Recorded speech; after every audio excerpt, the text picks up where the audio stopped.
Hello, everybody. Thank you. Excited to be able to visit with you all today about the work we've been doing in Iowa over the past year. I know some of you from my past work at Country View Dairy, and good to see some new friends made over the past year as well. So I grew up in Northeast Iowa, a little town called Baynard, and about, well, it was back in 2013 I started. Uh, my career at Country View Dairy, which was a small creamery at that time. It was 5 employees making about 5,000 pounds of yogurt a week.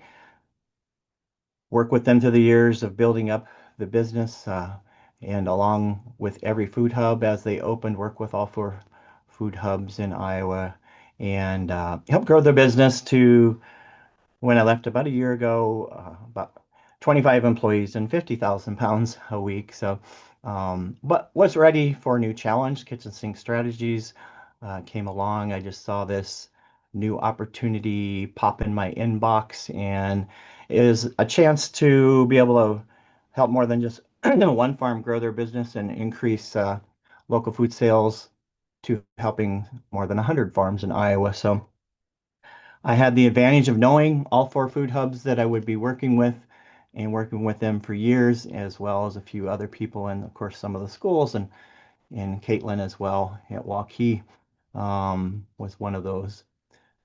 So I wanted to talk a little bit about the work that's happened over the past year. Kitchen Sink Strategies is a company that's fairly new as well. It started in 2019 by Elliot Smith and works in different parts of the country, does what I do. There's a position in Washington and Oregon. Abigail takes that role out there. Then we've got Brian in the Rocky Mountains, Colorado, and Montana. Myself here in Iowa, and just in this past week, we hired in Arizona. So we've got someone who will be starting in a couple weeks in the Phoenix to Tucson area working with those food hubs down there. So that's exciting. We actually got to meet her last week and got to check out the extreme heat of Arizona last week. So today I wanted to talk about um, again, just expand a little more on what we're doing. So this project started about a year ago. As I said, it is new in Iowa, having a sales out basically like an outside salesperson for the food hubs. And I split my time between these four hubs. There are more hubs in Iowa, but these are the hubs that are considered wholesale ready and that we're doing a lot of work with the LFS and LFPA programs in the recent past. Iowa Food Hub covers the northeast part of Iowa, but because they are out of Decorah, they have a reach into Minnesota up to Rochester, Winona, and then make a circle around La Crosse down to Prairie du Chien. Um, and then we've got moved south to Field to Family. They kind of hover around I-80 from based in Iowa City, go to the Quad Cities, over to like the Newton Marshalltown area. The green down in southeast Iowa would be Camp Creek Organics. James covers that part of the state. He also helps with lots of logistics as well as Iowa Food Hub. Farm Table Delivery, they cover Des Moines to the western side of Iowa. They're based in Minden, tiny little town, new warehouse, new location last year, and help us cover the western side of the state. Now, just because there's these four hubs doesn't mean they're isolated to just selling those products. As you probably, a lot of you know, they have a tight network in the state of food hubs, food managers working group, and they work together. So they're doing the same work, and so they need to work together to be able to maximize their efforts and be efficient. That could be on products, on trucking, uh, and just being innovative in the way that they work because it is hard work when you're small. You got to work together. I just wanted to cover a little bit of uh, some of the sales impacts for farmers in 2025. It took a little while to get things started because this was a new position. We had to set up SOPs and get lists started for availability, wholesale availability lists started for each of the hubs. So the work really started in August when kids went back to school.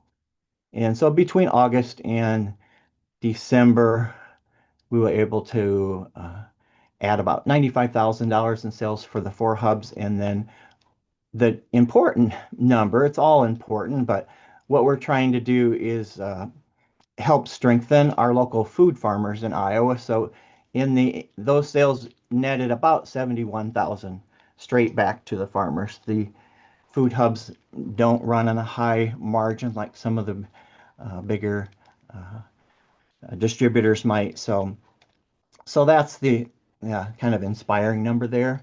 We're also trying to help strengthen these food hubs since there has been this big loss of funding through LFS and LFPA. Uh, we have all on this call, I'm sure, are aware of that impact. But I've got a slide in the future that talks about some local funding that we do have. When working with schools, some of the things that we stress to them is that food hubs, there's a lot of advantages to working with a food hub. It's great if you can partner with some of your super local farmers. We encourage that as well. But when you're really wanting to get deeper into local food, you're going to need to work with several different farms to get a variety. So working with one vendor, one food hub, maybe you're serving 6 different things that week on your menus, and you can get that all in one delivery, one invoice, um, one order. So it just makes life a little easier for those food service directors out there. Altogether, we're working with over 100 farms, mostly in Iowa. Some of those, because the driftless zone is so rich and soil and good for farming, there are quite a few farms. And the Iowa Food Hub works with the Minnesota and Wisconsin as well, but it is super local. You can be sure of that. And the food hubs have a personal relationship with each of those farmers, which you definitely can't say about the mainline distributors. Um, let's see. Next, we talked about designing menus around local products to start small. If they're never done it before, they can choose 1 or 2 items for the harvest of the month, which I was trying to get that slide on here last night, but I just couldn't seem to figure that part out. But um, there's harvest of the month, and then they have a more detailed listing of when crops are harvested throughout the year.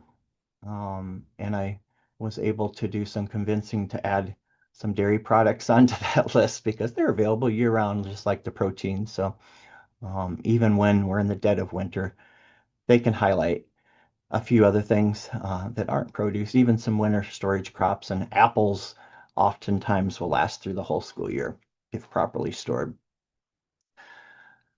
So yeah, those are some different tools, the harvest of the month, knowing what's available, and we help them send out availability lists each week. They are, every week or two, are updated. Here's just an example of a menu. Borrowed this from my coworker out in Oregon, but uh, something we work with. We're trying to promote ordering in the future at least 2 weeks out. Food hubs are typically working on short timelines and short turnarounds of 1 week, sometimes less. And sometimes that may cause a problem if all of a sudden at the last minute they can't get that order and they having to pivot to try to get it from the mainline distributor, whether it's Martin Brothers or whoever it is. So we're trying to encourage 2 week order times and confirm that order within a week with the farmer so that if we can't get it for some reason, they can still find it from another source and aren't kind of on the hook there. So it's also helping a little more on the planning side with the farmers and the food hubs. And further than that, we can go out month by month and use this purchase planning worksheet. It's basically a spreadsheet, and it can go, we can work one-on-one with schools on their plans for the whole school year. Now we're in March, almost April, so kind of writing off this school year pretty soon. Most people are thinking of the summer programs and into the next year. A lot of those bids have gone out and they're trying to budget for the year. So this can be a good tool to figure out what products are they looking for, base it on the availability list month by month, and what they're going to need. We can let them know if it's something available and also let those farmers know in advance to try to do some crop planning. Incentive programs, we did talk about, mention briefly LFS and LFPA. The good part of that program, there's lots of good things about the program. Iowa did an amazing job of executing both programs. So that introduced a ton of new schools as well as food banks to local foods that they have never done it before. So also introduced them to food hubs, and they were able to realize that it is not as big and scary project as maybe they had thought. And they probably were also realizing that not everything is more just automatically more expensive than what might be out there, especially during season. So that's been a big challenge of this position is trying to get um, in touch with everybody who immediately stopped purchasing when LFS happened. We've had some success with that, and yeah, that's been a challenge. But we do have these two programs in Iowa right now. The food purchasing pilot program for schools is, I guess you could say it's wrapping up. $70,000 was given out to 34 schools that had applied. It's like $1,000 per building, and it's a match. That means 140,000 is being spent on local foods. So I do have my list, and I'm checking it twice and making sure that everybody does spend those funds and doesn't leave anything on the table. I do also work with some food access programs and food bank programs, and that's actually bigger number, 200,000 given out to the 6 food banks. A lot of those food banks are working one-on-one with farmers, and that's great. But again, like I talked to Becca at Northeast Iowa Food Bank, and she sent me a list of pantries that she had just allocated some money that hadn't spent it yet. So I'm working with some of those with the food hubs to maximize those funds. The good news on that one is that it has been written into the Iowa budget, so we can count on that every year. Unfortunately, the last I knew, the school program has not yet, but we need to work on those guys, I guess. But all right. And this in general, this is some more tools we use with schools. We need we can help them collaborate. They can work with some local farmers. They can get TA. There's lots of folks in Iowa through Iowa State Extension, uh, Department of Ed, and of course the food hubs. They can provide them some guidance as well as the websites. Uh, This is one tool, and of course I had to throw in a slide for Country View Dairy, but this is one tool that we can help them spread that message. They do the hard work of sourcing local outside of their normal Martin Brothers order, let's say. It does take a little extra work, so let's tell the story and make sure the kids know where this product came from that's on the salad bar that day. So we can do these for each food hub and each farm. Uh, they just have to ask and we can help them tell the story. I know there's a lot of technology out there today, more than when I was in school, and understand like they have TVs throughout the school. They can uh, feature some of the things like this and get the kids excited about what's on the lunch menu that day. We have a couple great programs in Iowa. Local Food Day is, I think, the uh, third Wednesday in September. And that's typically been the busiest month for the food hubs in Iowa for that reason. They picked September because it's when the most products are available. And yeah, it's just been an awesome thing. So there's also the Great Apple Crunch happens. Is it the second Wednesday in October? So that's coming up too because apples are always plentiful around that time. These pictures are from the School Nutrition Association Show of Iowa, which happened in Coralville last year. First time ever Food Hubs had a booth at the show and had a presence. It was a really exciting chance to meet lots of people. And those one-on-one connections really go a long way. The bottom picture with Giselle, who probably most of you know, and on the right, Kayla Cather, who also works her kitchen sink and used to run the Iowa Food Hub a few years back. But let's see. Key takeaways, there are people for support for these schools in this region. There are tools out there, including probably everybody on this call. We're here to help them walk them through it. Here is some contact information. Oh, I should go back uh, to this slide. One thing we found out a couple weeks ago is that for the first time, uh, we will be able to present, have a workshop at the School Nutrition Association show this summer in June, and it'll be making local food procurement easy in Iowa. So we've got a panelist involved. I have a small school and a large school, food hub manager, myself and Giselle will help do a 1 hour presentation. So hopefully lots of the schools that go, if they're curious or wondering, will sign up for that workshop. So I'm very much looking forward to getting in front of those folks that usually this food show, if any of you have gone, I mean, it's all the big players, the Fortune 500, all those brands you see in Walmart, the big grocery stores.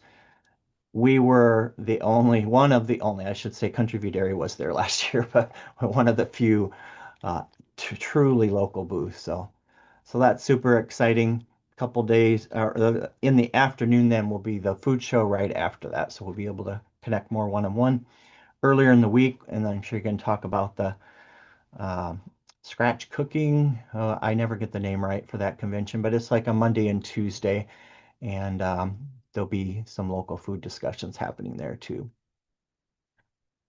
Okay, I think there's my contact information, and I just wanted to say thank you for having me be part of this today and the past year in Iowa. It's been a lot of fun. On the left here is Elliot that started Kitchen Sink Strategies. Some of you may have met him. Self in the middle, and Kayla. This is at the farmers the Iowa Food Hub retreat last year. But with that, I will take any questions. Thank you.